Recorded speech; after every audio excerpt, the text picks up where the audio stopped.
आत्मा नमस्ते. मी मास्टर पूजा साई पूजांशमध्ये आपल्या सगळ्यांचं स्वागत करते. आपला आजचा विषय आहे सोल जर्नी. आत्म्याचा प्रवास काय आहे. खरं तर अध्यात्माची सुरुवात आपण करत असतो. जीवनामध्ये जेव्हा आपल्याला अनेक प्रकारची संकटं येतात, अनेक प्रकारचे अडथळे येतात, कुठेतरी जीवनामध्ये असुरक्षिततेची भावना येऊ लागते, तेव्हा आपण कुठेतरी अनेक प्रकारचे रस्ते शोधत असतो. आपण ज्योतिषाचार्यांकडे जातो, आपली कुंडली दाखवतो. कुंडलीमध्ये कुठल्या प्रकारच्या समस्या आहेत का, ग्रहतारे आपल्या विरोधी जाऊन काही कार्य करत आहेत का, अशा अनेक प्रकारच्या गोष्टी आपण पाहत असतो. त्यावर निवारण करण्यासाठी आपण अनेक उपाय करत असतो. पण बऱ्याच वेळेला हे उपायही लागू पडत नाही. बऱ्याच वेळेला दैवी उपासना करून देखील आपल्याला कुठेतरी जीवनामध्ये पाहिजे तसे अनुभव येत नाही, त्या अनुभूती आपल्याला जाणवत नाहीत. मग कुठेतरी कळत नकळतपणे आपण त्या परमेश्वरालाही दोष आरोप करत असतो.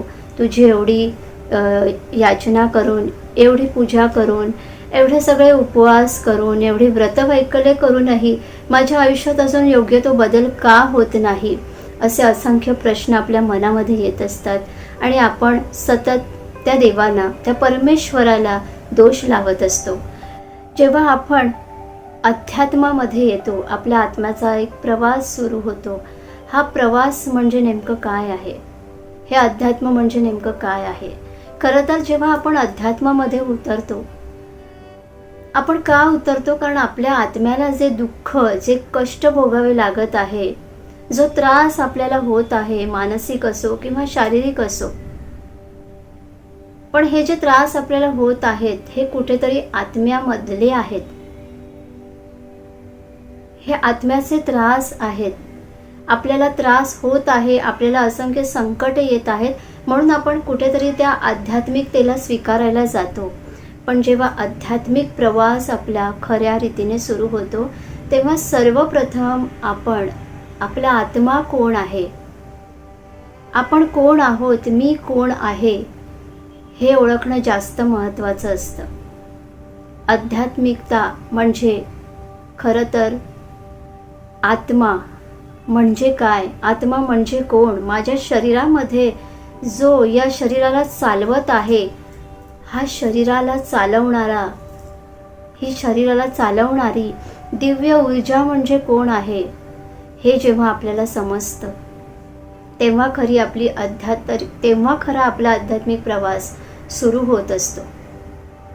आपल्या शरीरामध्ये राहणारी एक सूक्ष्म अशी एनर्जी जी आहे, ही सूक्ष्म एनर्जी, ही दैवी शक्ती, त्या परमात्म्याचा तो प्रकाश आहे, ज्याला आपण आत्मा असं म्हणत आहोत. आपण बाहेरील शक्तींची पूजा करत आहोत, आपण मूर्तीपूजा करत आहोत, पण आपण हे कुठेतरी विसरत आहोत की आपल्या शरीरामध्ये, या देहाला चालवणारा जो एक परमेश्वरी अंश आपल्यामध्ये वावरत आहे, तो परमेश्वर म्हणजेच माझा आत्मा आहे. तुम्ही ज्या शक्तींची पूजा करत आहात, अर्चना करत आहात, ही परमेश्वरी शक्ती तुमची आतमधली शक्ती आहे. तुम्ही जर साई बाबा, स्वामी समर्थ, अनेक दैवी उपासना, देवींच्या उपासना जर तुम्ही करत असाल, तर तुम्ही त्याच देवतेंच्या उपासना का करत आहात, कारण ती देवताच तुमच्या आत्म्याचा आरसा आहे. ती देवता तुमच्या आतमध्ये वास करत आहे. तुम्ही परमेश्वराला नैवेद्य दाखवता, पण खरंच परमेश्वर तुम्ही दाखवलेला घास खात असतो का, हे कधी आपण विचारलेलं आहे का. तोच घास जर तुम्ही अन्नदानाच्या रूपाने इतर आत्म्यांना द्याल, उपाशी असलेल्या आत्म्यांना द्याल, तर त्यांच्या आतमधला परमेश्वर तुम्हाला खऱ्या रूपाने जाणवू लागेल. तुम्हाला खऱ्या रूपाने तो परमेश्वर तसे आशीर्वाद देईल. कारण खरोखर जेव्हा तो घास कुठला आत्मा खातो, त्याच्या शरीरामध्ये ग्रहण करतो, मुखातून ग्रहण करतो, आणि त्याला जी तृप्ती मिळते, त्याची भूक शमन होते, तिथे खरं तर परमेश्वराचे असंख्य आशीर्वाद तुम्हाला मिळत असतात. आपला आत्मा कोण आहे, तो का पृथ्वीवर आलेला आहे, या पृथ्वीवरच्या प्रवासामध्ये त्याला का अडथळे येत आहेत, हे जेव्हा आपल्याला समजू लागेल तेव्हा खरं तर आपला प्रवास हा सुखाचा आणि ज्या कामासाठी, एका परमेश्वरी कामासाठी आपण हा प्रवास करायला आलेलो आहोत, हा प्रवास आपला सुखाचा जाईल. अनेक गतजन्म आपण घेतलेले आहेत, अनेक जन्म झालेले आहेत, अगदी 84 लक्ष योनी आपण फिरत आहोत, परंतु मनुष्य जन्म हा सगळ्यात सुंदर असा जन्म आहे. आपल्या जीवनामध्ये येणारे अडथळे आहेत, अडचणी आहेत, या आपण कॉन्शियसली बघत आहोत. आपण त्याबद्दल पूर्णपणे जागृत नाही आहोत, म्हणून आपल्याला ती परिस्थिती समजत नाही, त्या आत्म्याचा प्रवास आपल्याला समजत नाही. कारण त्या आत्म्यानेच असा प्रवास निवडलेला आहे. तुमच्या जीवनात जे काही त्रास तुम्हाला होत आहेत, जी काही कटू परिस्थिती तुमच्यामध्ये येत आहे, ही परिस्थिती तुम्ही निवडलेली आहे. कशासाठी निवडलेली आहे? तुमच्या आत्मकल्याणासाठी तुम्ही त्या परिस्थितीला निवडलेलं आहे. तुमची डेस्टिनी, तुमचं नशीब हे कधीच परमेश्वराने मांडलेलं नाही. कारण परमेश्वर हे आपले माता पिता आहेत, त्याच्यापासून आपला जन्म झालेला आहे. आपल्या शरीराचा जन्म आपल्या आई वडिलांकडनं झालेला आहे. त्या फिजिकल बॉडीमधून, त्या गर्भामधून आपल्या शरीराने जन्म घेतलेला आहे, पण आपल्या आत्म्याचा जन्म हा परमात्म्याकडनं झालेला आहे. त्या परमेश्वरी शक्तीकडनं आपल्या आत्म्याचा जन्म झालेला आहे. मग ते आई वडील, तो परमात्मा त्यांच्या बाळाचे, त्यांच्या मुलाचे भविष्य असे कमी जास्त का लिहेल? का त्याच्या प्रत्येक मुलाच्या आयुष्यामध्ये ते समान नशीब का घडवणार नाहीत? समान भाग्य का लिहिणार नाहीत? का एका मुलाला श्रीमंत बनवेल, एका मुलाला संकट देईल? का एका मुलाला गरीब बनवेल? तर नक्कीच आपले नशीब किंवा आपले भाग्य कधीही परमेश्वर लिहित नाही, तर आपले नशीब, आपले भाग्य हे आपण स्वतः निवडलेले आहे. आपण लिहिलेले आहे की गतजन्मांमध्ये माझ्या हातून जी कर्म घडलेली आहेत किंवा आधीच्या अजून जन्मांमध्ये जी राहिलेली कर्म अपूर्ण राहिलेली आहेत, ही कर्म पूर्ण करण्यासाठी आता मला परत पृथ्वीवर जायचे आहे. आणि या जन्मामध्ये त्या पृथ्वीवर जाऊन मी कशा प्रकारे, कुठल्या परिस्थितींना निवडलं तर माझं हे कर्म हील होईल. आणि म्हणून तुम्ही ती कर्म निवडत असता. तुम्ही ती परिस्थिती निवडलेली आहे तुमच्या स्वतःच्या कर्मांना पूर्णपणे नष्ट करून टाकण्यासाठी. तुम्ही केलेल्या गतजन्मांच्या कर्मांना न्यूट्रल करण्यासाठी, शून्य करण्यासाठी तुम्ही या जन्मामध्ये त्या प्रत्येक परिस्थितीला निवडलेलं आहे, जी परिस्थिती तुमच्यावर आलेली आहे. मग ही प्रत्येक परिस्थिती तुमच्या आत्मकल्याणासाठी आलेली आहे असे समजून जर तुम्ही जीवनामध्ये पुढे गेलात तर नक्कीच तुमची आध्यात्मिक प्रगती होणार आहे. आज आपल्या जीवनामध्ये असंख्य आत्मे आहेत, असंख्य आत्मे आहेत. कोणी आपले माता पिता बनवून आलेले आहेत, कोणी आपली भावंडे बनवून आलेली आहेत, कोणी मित्रमैत्रिणी बनवून आले आहेत, कोणी लाईफ पार्टनर बनवून आले आहे, कोणी बिझनेस पार्टनर बनवून आले, कोणी शेजारी बनवून आले आहे.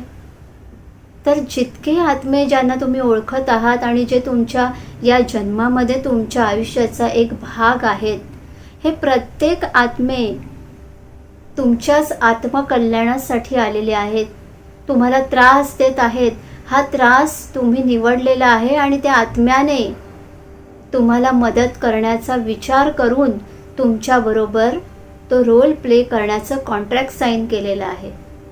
मग तो कुठलाही आत्मा असू दे, त्यापासून तुम्हाला जितका त्रास होत आहे वरच्या जगामध्ये, त्या स्पिरिट वर्ल्डमध्ये, त्या आत्म्याने हे निवडलेलं आहे की पृथ्वीवर तुझ्या कर्मांना हील करण्यासाठी, तुझ्या या गतजन्मांच्या कर्मांना पूर्णपणे नष्ट करण्यासाठी मी तुला सहाय्य करेन.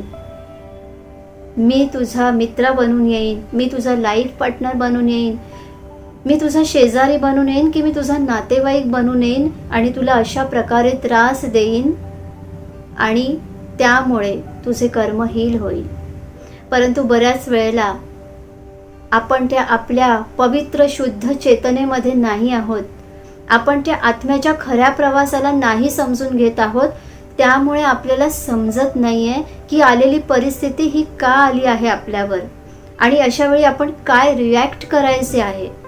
आपल्यावर जी परिस्थिती आलेली आहे त्या परिस्थितीला आनंदाने स्वीकारून त्या समोरच्या आत्म्याला असंख्य आशीर्वाद देऊन त्याला सांगायचं आहे मनामधून रोज की तू दिलेल्या त्रासामुळे आज माझ्या आत्म्याचा प्रवास मला अजून सहज आणि सोपा करता येत आहे. माझी आध्यात्मिक प्रगती तुझ्यामुळेच झालेली आहे, कारण तू दिलेल्या त्रासामुळे मी तो आध्यात्मिक प्रवास सुरू केला. संकटांना, येणाऱ्या संकटांना घाबरून मी कुठेतरी मार्गदर्शन मिळवण्याचा प्रयत्न केला, आणि त्यामुळेच मी परमेश्वराच्या जास्त जवळ जाऊ शकलो. म्हणून त्या प्रत्येक आत्म्याला तुम्ही जर कळत नकळतपणे काही बोलत असाल, काही वाईट भावना तुमच्या आतमध्ये त्याविषयी येत असेल, तर त्या प्रत्येक आत्म्याला मनामधून माफी मागत राहा. त्याला खूप आशीर्वाद द्या, कारण त्याच्यामुळेच कुठेतरी तुमचा प्रवास सुखाचा होत आहे आणि तुम्ही तुमच्या खऱ्या आध्यात्मिक प्रवासापर्यंत पोहोचत आहात. तुमचा आत्मा एक पवित्र शुद्ध चेतना आहे. जर तुम्ही सतत हे अफर्मेशन मनामध्ये बोलत राहिलात की माझा आत्मा एक शुद्ध पवित्र परमात्म्याची चेतना आहे आणि या चेतनेला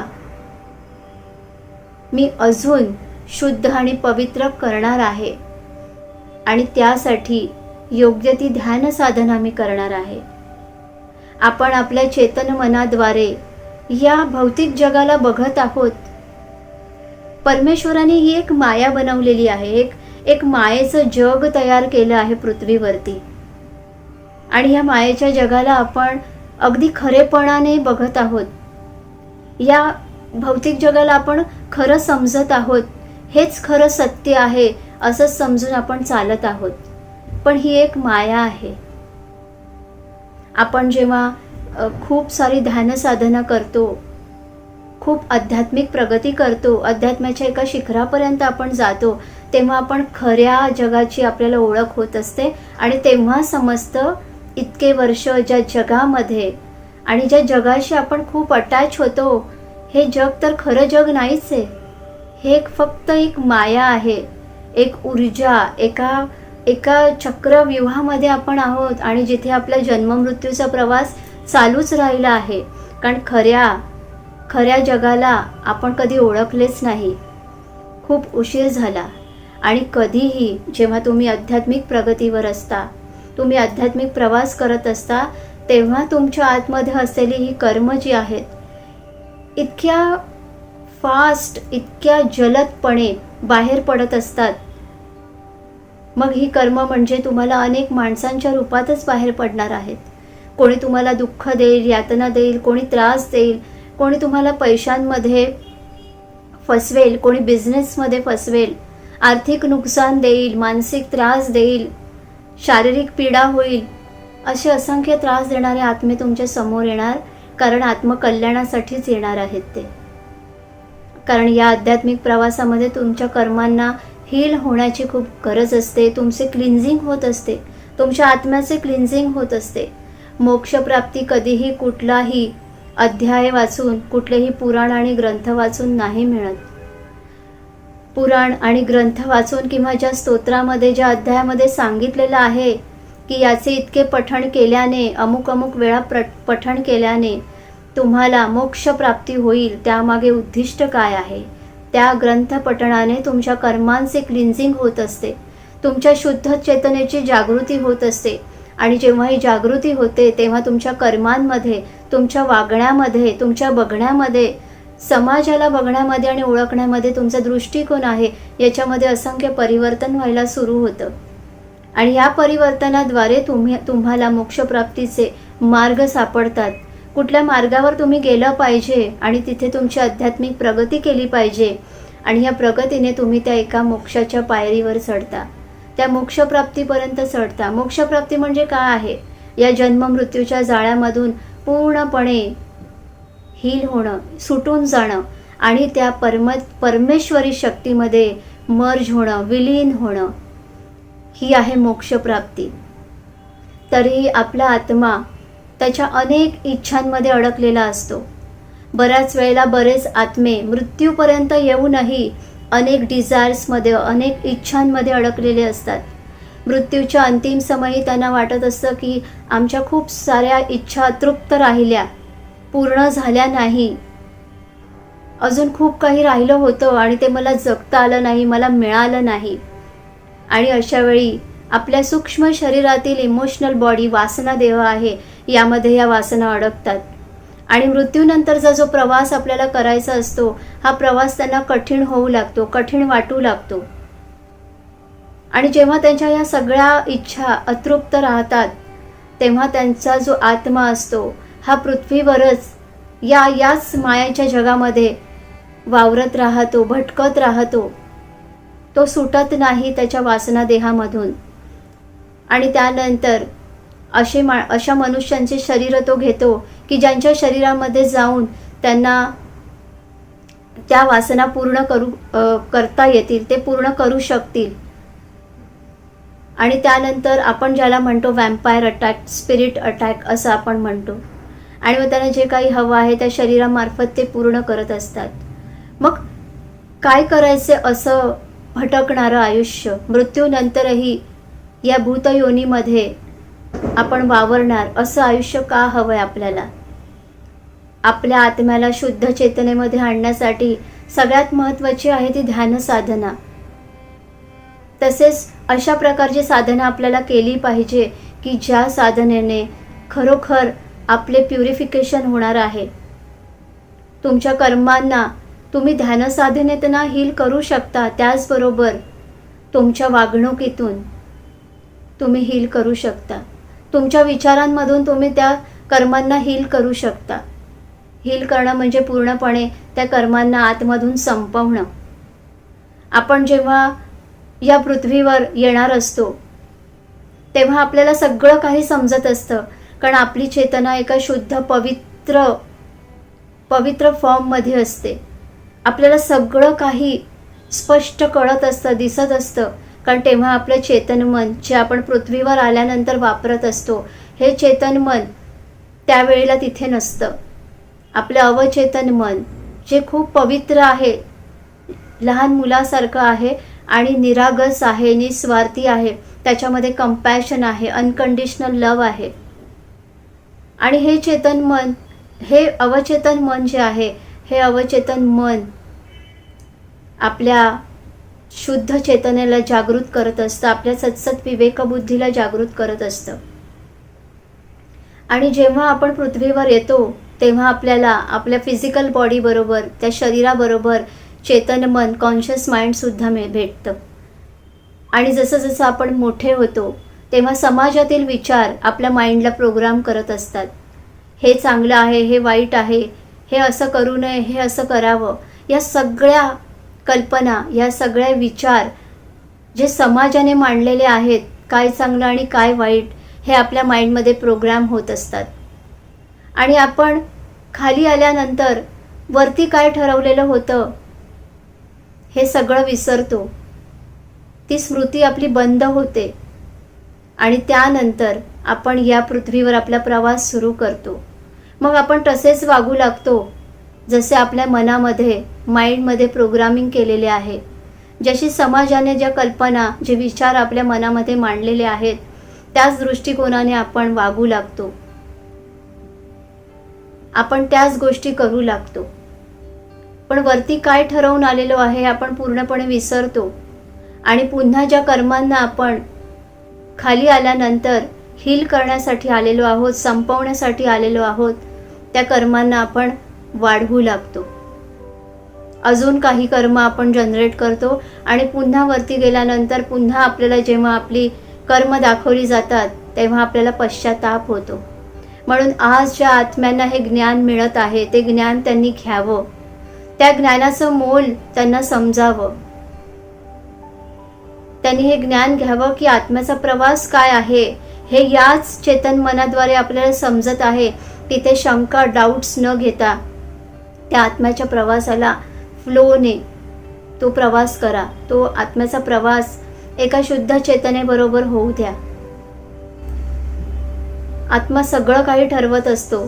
जेव्हा तो वरती असतो, मृत्यूनंतर त्या मृत्यू लोकातही त्याला अनेक गोष्टी करायच्या असतात, अनेक कर्म करायची असतात.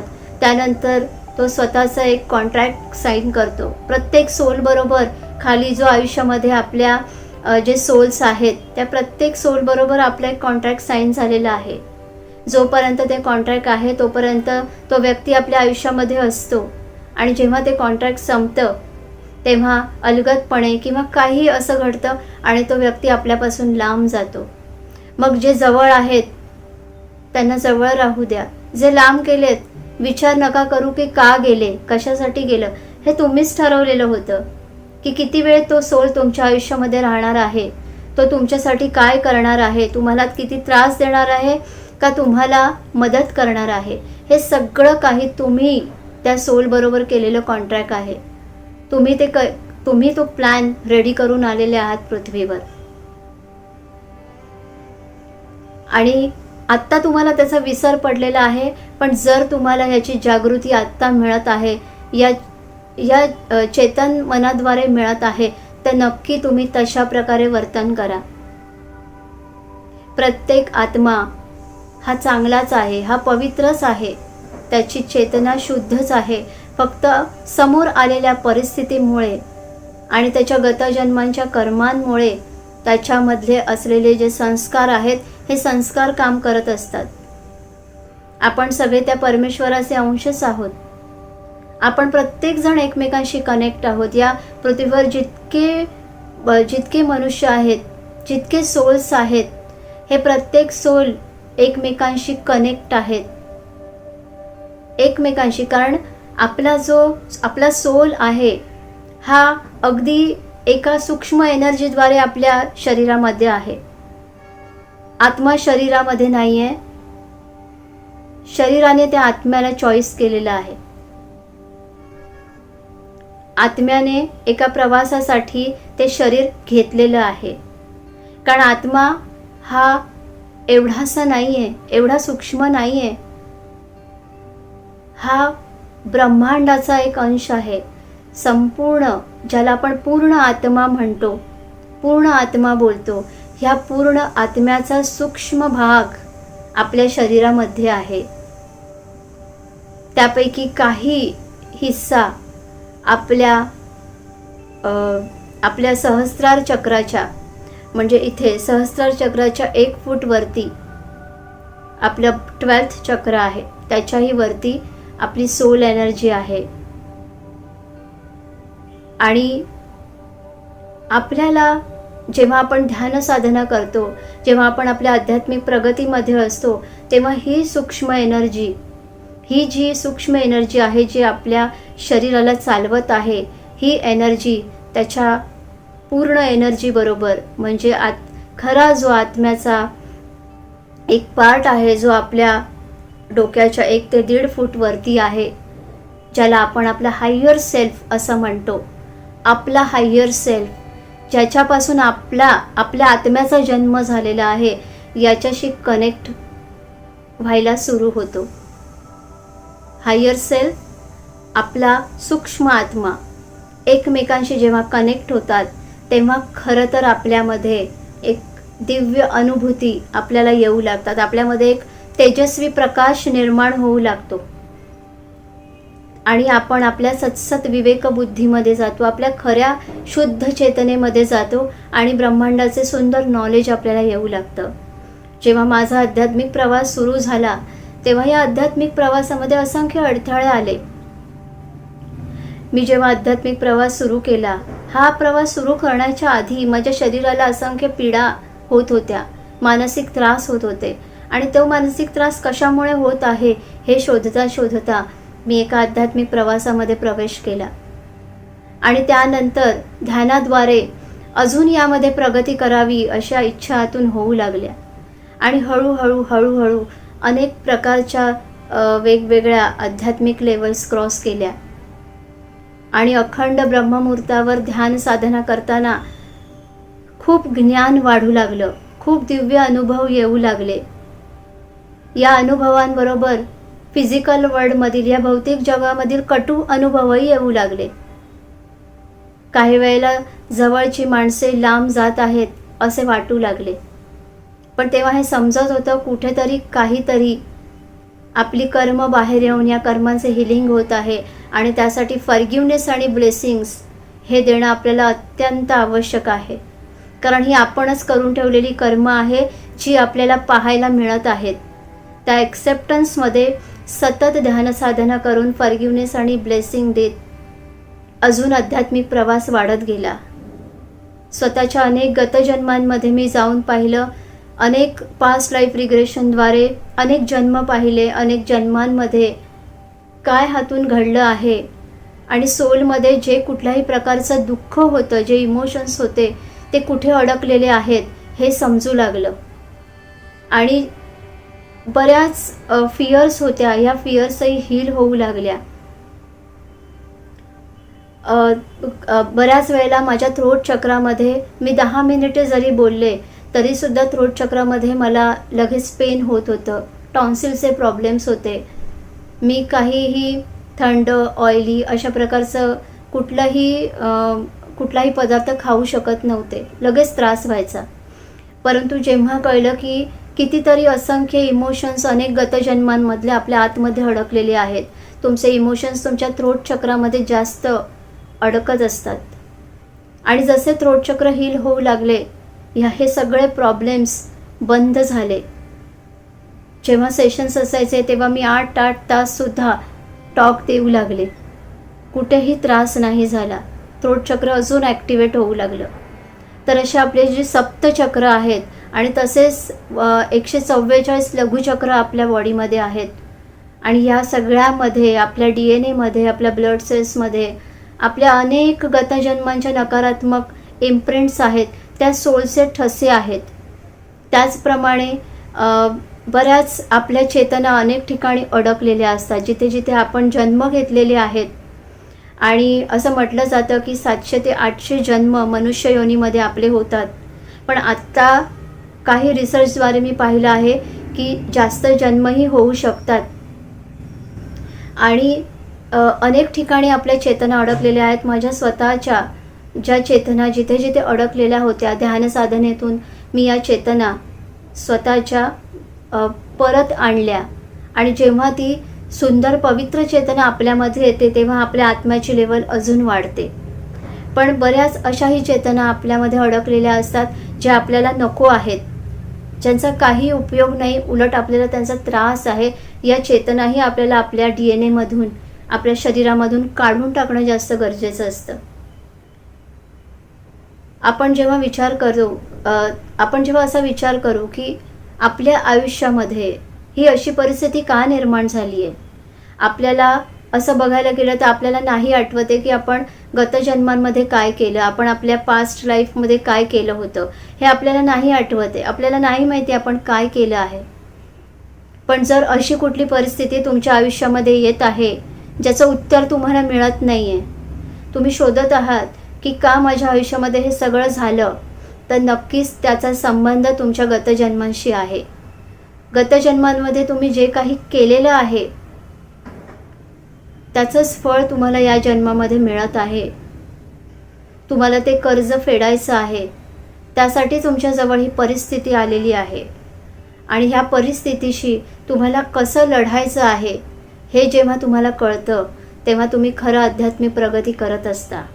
तुम्ही तासनतास देवाची साधना करून, परमेश्वराची उपासना करून आध्यात्मिक प्रगती नाही करत.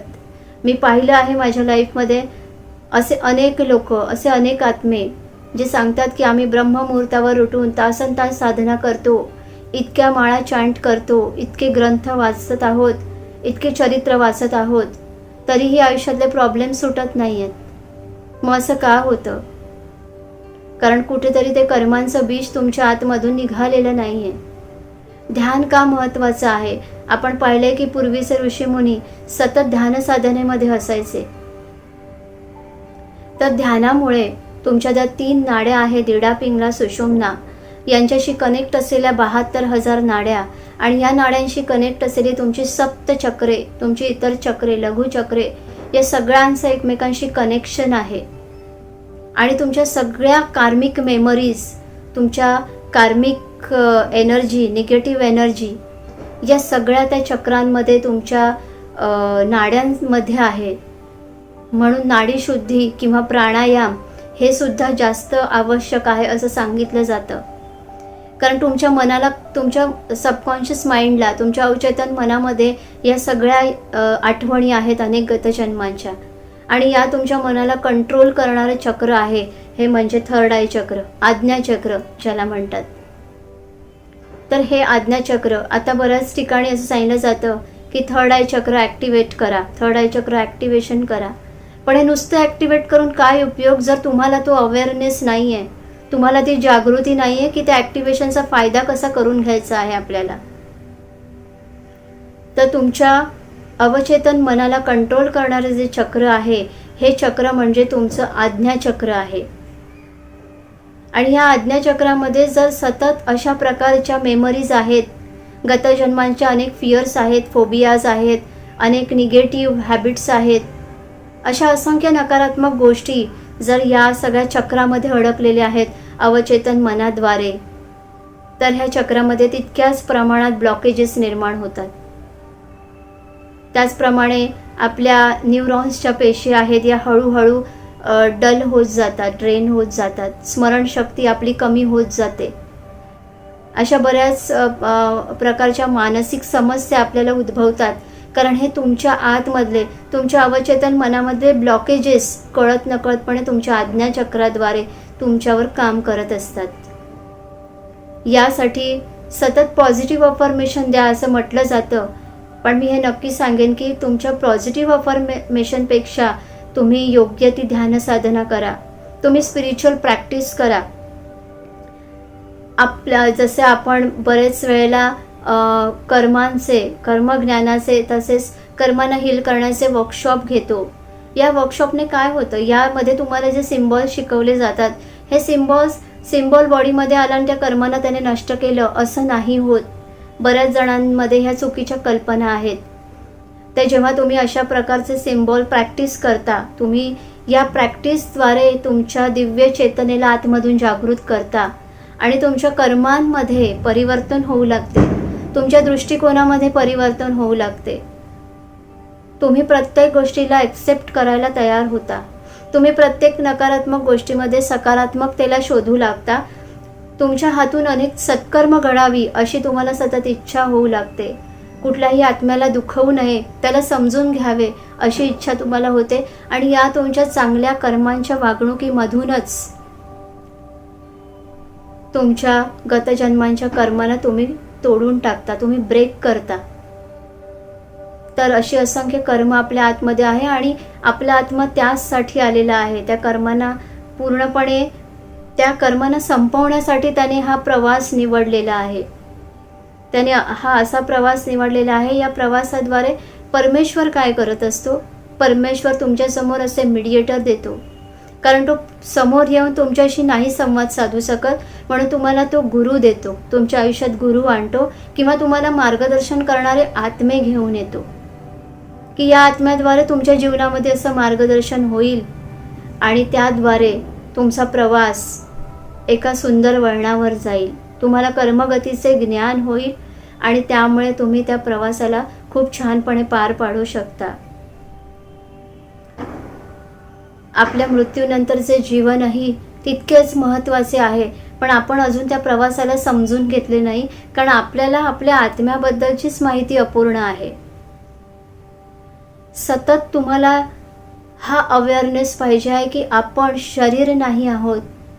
आपलं शरीर हे एक देऊळ आहे आणि या देवळामध्ये बसलेला आत्माच आपला परमेश्वर आहे. या परमेश्वराला तृप्त करणं, या परमेश्वराला आनंद देणं, या देवळामध्ये तितकी स्वच्छता ठेवणं, हे शरीर आपलं देऊळ आहे. आणि आपले विचार, जर तुम्ही निगेटिव्ह, नकारात्मक विचार आतमधून काढून टाकले तर तुमचं ते देऊळ तितकंच शुद्ध राहील, तितकंच स्वच्छ राहील. तुम्ही जर कितीही आध्यात्मिक साधना करत असाल, परंतु नकारात्मक विचारांचे वादळ तुमच्या आतमध्ये असेल, तर तुमचं देऊळ कधीही स्वच्छ राहणार नाही आणि त्यामधला परमेश्वरही नेहमी दूषितच राहील. तुम्हाला हे लक्षात ठेवायचं आहे की तुमचा आत्मा म्हणजेच तुमचा परमेश्वर आहे. तुम्ही ज्या देवतेला बाहेरून पूजत आहात तीच तुमच्या आतमध्ये आहे. ती फक्त तुम्हाला आरसा दाखवत आहे की ज्याला तू पूजत आहे तो मीच आहे. मग तुम्ही प्रयत्न काय करणार आहात की तुमच्या या शरीररूपी देवळाला आतमधून क्लीन करा, आतमधून त्याचे क्लिन्सिंग करा, स्वच्छता ठेवा, विचारांची स्वच्छता ठेवा. सतत मनात येणारे डाऊट्स, सगळ्या फियर्स, प्रत्येक गोष्टीबद्दल आपण शंका कुशंका करत आहोत, प्रत्येक आत्म्यावर शंका करत आहोत, दोष लावत आहोत, कुठे मनासारखी गोष्ट झाली नाही, कोणी अपेक्षा भंग केल्या की या सगळ्या गोष्टींना आपण खूप आपल्या आतमध्ये हडकून ठेवतो. आपण ब्लेम करत असतो इतरांवर. जेव्हा आपण जन्म घेतला तेव्हा आपल्याला फ्री विलही देण्यात आलेला आहे, मुक्त इच्छाशक्तीही देण्यात आलेला आहे आणि या तुमच्या फ्री विलमध्ये परमेश्वर सुद्धा हात नाही घालू शकत. फ्री विल यासाठी दिलेला आहे, या फ्री विलने तुम्ही तुमच्या कर्मांना अजून चांगलं बनवा, अजून चांगलं शुद्ध बनवा, अजून सात्विक बनवा आणि नकारात्मक कर्मांचं बीज जे ओझं तुमच्या खांद्यावर आहे हे ओझं हलकं करा. पण बऱ्याच वेळेला या फ्री विलने आपण अनेक नकारात्मक गोष्टी करतो. या फ्री विलने आपण अजून कर्म ओढवत असतो. आपण बऱ्याच वेळेला बघतो की एखादा व्यक्ती बरेच पापं करत आहे आणि आपण म्हणतो की एवढं वाईट करत आहे तरी या व्यक्तीला कुठलाही त्रास नाही, कारण त्याच्या पुण्याचा तो भाग असतो आणि त्याला तितक्या प्रमाणात ते फ्री विल दिलेलं आहे. जोपर्यंत त्याचा ते फ्री विल पूर्ण होत नाही, जोपर्यंत त्याला समजा एखाद्या व्यक्तीला 60% 70% फ्री विल दिलेला आहे की ह्या तुझ्या मुक्त इच्छाशक्ती आहेत आणि याने तू कितीही कर्म जनरेट करू शकतो, चांगले किंवा वाईट. मग एखादा व्यक्ती जर पाप करत आहे, जोपर्यंत त्याला दिलेलं तेवढ्या पर्सेंटेज म्हणजे 60 किंवा 70% जर दिलेलं आहे आणि तेवढं फ्री विल जर त्याचं जोपर्यंत पूर्ण नाही होत आहे ती कर्म, तोपर्यंत परमेश्वरही त्याला कुठलीही शिक्षा नाही देऊ शकत. आणि अर्थात परमेश्वर कोणालाही शिक्षा देत नाही, शिक्षा तुम्हाला फक्त तुमचं कर्म देतं. आणि जेव्हा तुमचं फ्री विल संपतं तेव्हा आपण त्याला म्हणतो पापाचा घडा भरला. आणि त्यानंतर त्या व्यक्तीला जे काही कर्म शिक्षा देणार आहे ती शिक्षा सुरू होत असते. म्हणून बऱ्याच वेळेला आपली ही कर्म इतकी स्ट्रॉंग असतात, इतकी कठीण असतात की आपण बऱ्याच गोष्टी करूनही, असंख्य वेगवेगळ्या गोष्टी करूनही, खूप जसं आपण म्हटलं की देवपूजा असं असंख्य गोष्टी आपण करतो, या करूनही आपण म्हणतो की आम्हाला रिझल्ट येत नाही आहे. मग रिझल्ट का येत नाही? कारण तुमची कर्म तितकी तीव्र आहेत. मग जर तुमची कर्म तितकी तीव्र आहेत आणि तुम्हाला रिझल्ट येत नाही आहे, तर तुम्हाला मार्ग दाखवणाऱ्या व्यक्तीला दोष लावण्यापेक्षा, त्या परमेश्वराला दोष देण्यापेक्षा तुमच्या कर्मांना अजून चांगलं करण्याचा प्रयत्न करा. जर तुम्ही 10% दान करत असाल तर तुम्ही त्या दानाला डबल करा, 20% करा. दानाबद्दल एक भाग असा आहे की खरोखर दानानेही आपल्या कर्मांना खूप हील करू शकतो आपण. साईबाबा हे असंख्य चमत्कार करत होते, त्यांच्यात त्या शक्ती होत्या. मनुष्य रूपामध्ये येऊनही ते एक अवतारी पुरुष होते आणि त्यांच्यामध्ये त्या सर्व शक्ती होत्या. ते काही करू शकत होते, तरीही ते प्रत्येकाकडे भिक्षा मागत असत. का? कारण त्या दिलेल्या दानामधनं, त्या अन्नदानामधून ते जे आत्मे आहेत त्यांच्या हातून कळत नकळत घडलेली कर्म हील व्हावी, म्हणून त्यांच्याकडनं अन्नदान होण्यासाठी बाबा भिक्षा मागत होते. तर अन्नदानानेही आपल्या हातून अनेक लहान मोठी जी कर्म कळत नकळतपणे घडलेली आहेत ही हील होतात. पण दान करतानाही ते दान खरोखर गुप्त असावं आणि आतमधून निस्वार्थी भावनेने दिलं जावं. स्पिरिट वर्ल्डमधील अशीच एक गोष्ट आहे की एक व्यक्ती होता आणि तो खूप दानधर्म करायचा, अत्यंत दानधर्म करायचा. आणि जेव्हा तो मृत्यू पावला तेव्हा त्याला वाटलं की चला आता मला तर माहिती आहे की मला स्वर्गामध्येच जागा मिळणार आहे, मी खूप दानधर्म केलेला आहे, पण सगळ्यात जी नरक यातना असतात त्या त्याला मिळाल्या. तिथे त्याला नेण्यात आलं. आणि जेव्हा त्यांनी प्रश्न विचारला की मी असंख्य दानधर्म करूनही मला हे का मिळालं, तर तेव्हा तिकडे सांगितलं गेलं की तू दानधर्म केलास, पण तुला स्वर्गामध्ये जागा मिळावी यासाठी, या लोभाने तू दानधर्म केलास. म्हणजेच तुमचा प्रत्येक विचारसुद्धा वरती नोंद केला जातो. तुम्ही जे काही करत आहात हे यामागे तुमचे विचार काय आहेत, तुम्ही कोणाची स्तुती करत आहात किंवा तुम्ही कोणाला दोष लावत आहात, कोणाला मदत करत आहात, कोणाला दान करत आहात, जे काही तुम्ही करत आहात यामागे तुमचे विचार काय आहेत याची सुद्धा नोंद वरच्या जगामध्ये केली जाते. आणि त्यानुसारच तुम्हाला फळ मिळत असतं. म्हणून कुठल्याही अपेक्षेने दान करू नका की माझं दान केल्यामुळे मला पुण्य मिळेल, माझा पुण्याचा पारडा वाढेल. जर तुम्ही या अपेक्षेने दान केलं तर कधीही तुम्ही त्या पुण्यापर्यंत पोहोचू शकणार नाही. तुमच्या दानाने समोरच्याला जी मदत होत आहे, त्याची जी गरज भागत आहे, त्यात तुम्हाला जे समाधान मिळत आहे हे तुमचं खरं दान आहे. आणि म्हणून दान करताना हे गुप्त स्वरूपामध्ये करावं, कोणाला दाखवून दान करू नये. तर हा आपल्या आत्म्याचा प्रवास आहे. पुढील आपल्या व्हिडिओमध्ये आपण अजून पुढचा प्रवास आत्म्याचा कसा असतो हे पाहणार आहोत. तोपर्यंत धन्यवाद. थँक्यू.